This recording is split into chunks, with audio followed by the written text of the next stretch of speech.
So we are going to see the analysis of standing wave on transmission line for different resistive load conditions. Now we know that the voltage and current equation for a lossless transmission line can be written in this popular form as mentioned here. This derivation we have already seen. Now this voltage is complex. It has both amplitude and phase. Now since voltmeters and ammeters they read only the magnitude without regard to phase, we can analyze only the magnitude of voltage and current. So if we take the magnitude of voltage and current for any arbitrary distance x from the end of transmission line, we get x is any arbitrary distance from the source end or from the load end, whichever way we want we can take. We can also take distance x from load end, and r is the load resistance and r0 is the characteristic resistance. We know that for a lossless line z0 is a pure resistance, so we can write r0. And first we will consider the load to be resistive only. We are considering load to be only resistive. Complex load we will see in the next lecture. Now so this is the amplitude. Now the question is, how do we analyze? Now we already know that if I consider short circuit, that is the impedance is 0, then voltage is minimum at this line at the load end which is shorted, and after every lambda by 2 it repeats. So this is my lambda by 2 distance. And current and voltages are 90 degree out of phase, so this dot line is the current. Whereas if we see the open circuit case, impedance is infinite. This is general, whether it is resistive load or complex load, it is general. When we consider this one as the open circuit, then voltage is maximum and it repeats after every lambda by 2. So this distance is lambda by 2 and the current is minimum. It voltage is maximum here and current is 0 here, because we know that when the end is open circuited, current will not flow, so current will be 0. And this is the case for match termination. For match termination, when the load resistance equal to characteristic impedance, it is called a flat line. That means there are no standing waves are formed here.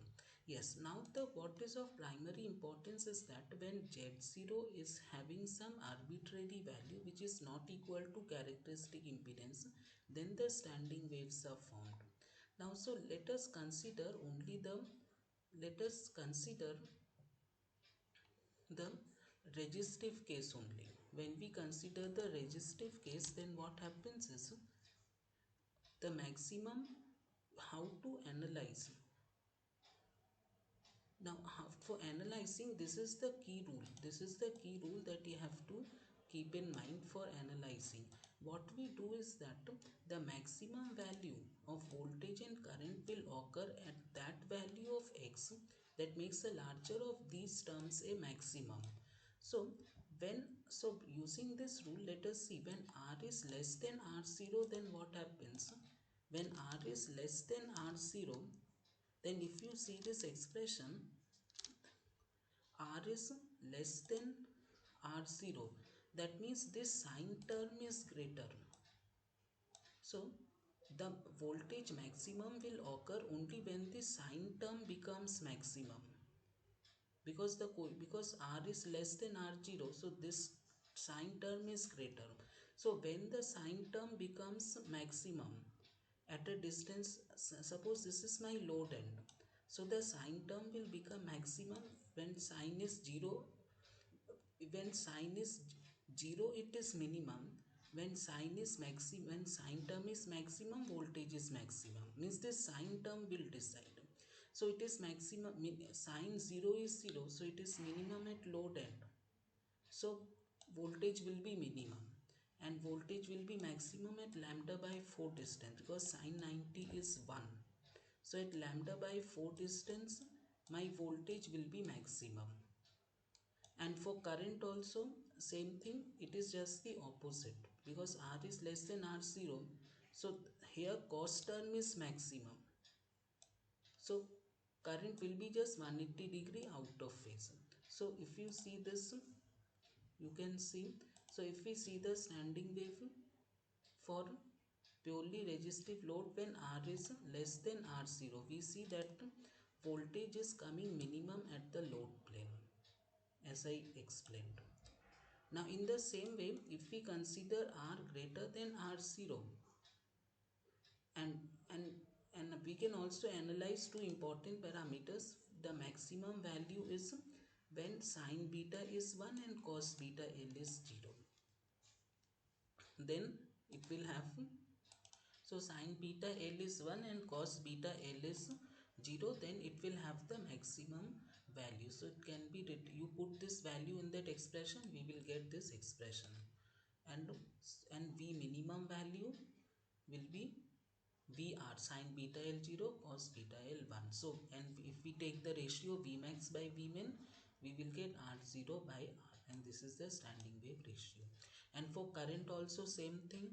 For maximum value we will put this and we'll get an I minimum, we put cos beta L0 sine beta L1 and we get this expression. So this ratio is R0 by R.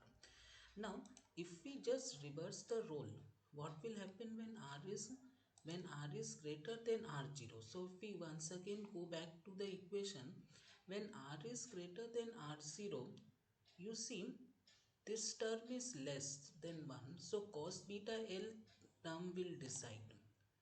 When cos beta x is maximum, Vx will be maximum. So when cos beta x is maximum, we know cos 0 is 1. So if this is my load plane, at cos 0 it will be maximum, voltage will be maximum. So it will be decided by cos plot. So cos plot at 0 it is maximum, so it will be like this. This is voltage. And current is just the opposite, just 180 degree out of phase. So it will be like this. You can see the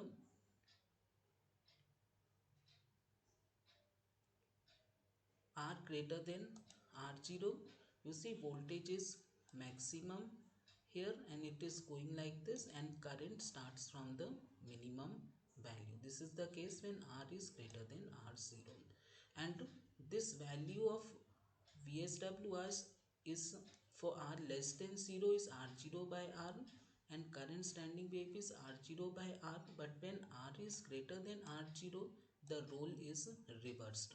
That means when R is greater than R0, Vmax by Vmin is this expression and Imax by Imin is this expression. So that is how we are able to analyze. Thank you.